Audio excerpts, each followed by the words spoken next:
Hi guys, Keelan here from Happy Paws Dog Behavior, qualified dog trainer and behaviorist. I'm going to be walking you through a step-to-step guide today on how to introduce the crate to your new puppy or to your adult dog. Okay, before we actually even get into introducing the crate to my puppy or my dog, a couple reasons why I like using a crate or recommending a crate to my clients. First one being, it's a great management zone. If I've got a new puppy and we're in the process of potty training, this is a great place to help with that, building up some bladder control.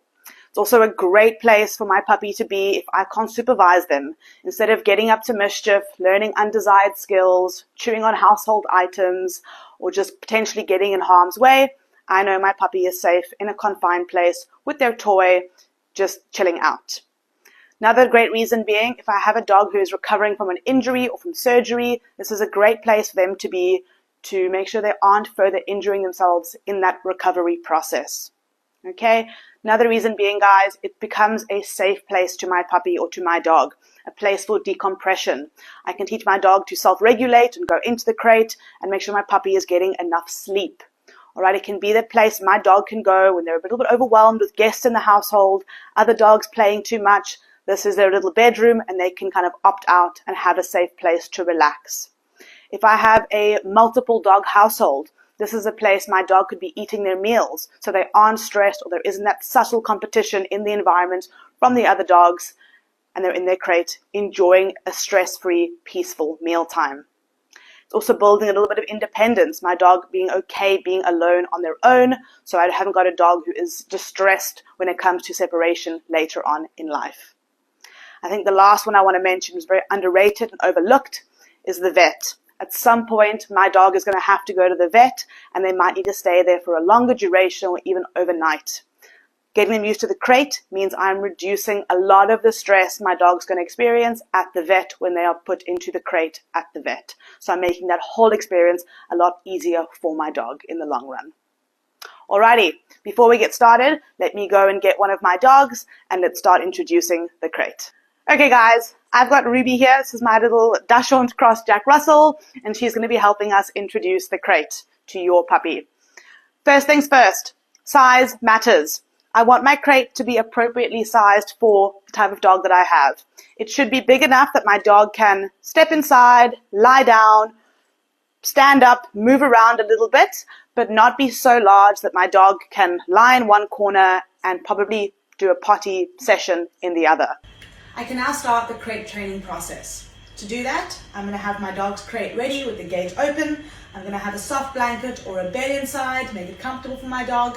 And I'm going to have a whole bunch of bite-sized piece treats, preferably meaty and smelly, so that I can make the whole experience with the crate a really high-value one. To start off, all I'm going to be doing is throwing a treat inside, rewarding my dog being in the crate, and then throwing a treat out. So to start, let's get Ruby out. And then let's get it in. Throw a treat in, drop some more, and then throw one out. I'm going to do that a couple times till my dog is happy getting in and out of the crate, and I can then start adding in an actual cue for being in the crate, which I'm going to call crate. And so as I throw my treat inside, I'm going to give that cue. Ruby, crate! Reward some duration. Whoopsie, put out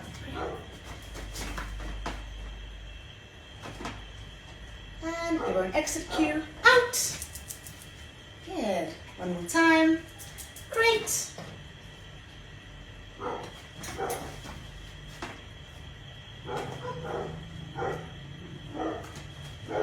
And out. Very good. Once I have that going, I can start building on more duration and also the closing of the gate. So, crate, drop a treat, close the gate, drop a treat, open the gate, out, again, crate, close the gate, drop a treat, open the gate, and out. I'm then going to build up to me eventually walking away from the crate. So I'm going to ask my dog to go into crate, reward, I'm going to lock the gate. I'm going to step away for a minute, or a few seconds, and back and reward. Step away again, back and reward. Open the crates. Good girl. Ruby. Go out. Nice, well done. Once I'm able, guys, to get my dog inside the crate, close the door, reward a couple seconds, walk away for a couple seconds, I can then really start working on duration in the crate. To make this easier, I like to use a long-lasting food item. This could be a nice yummy raw bone, it could be a dehydrated chew, or it could be my favorite, a Lickimat. On the Lickimat, I would smear some yogurt or some pumpkin, and I just give my dog that to enjoy in the crate. Again, building value for the crate, but I'm also giving them a calming behavior.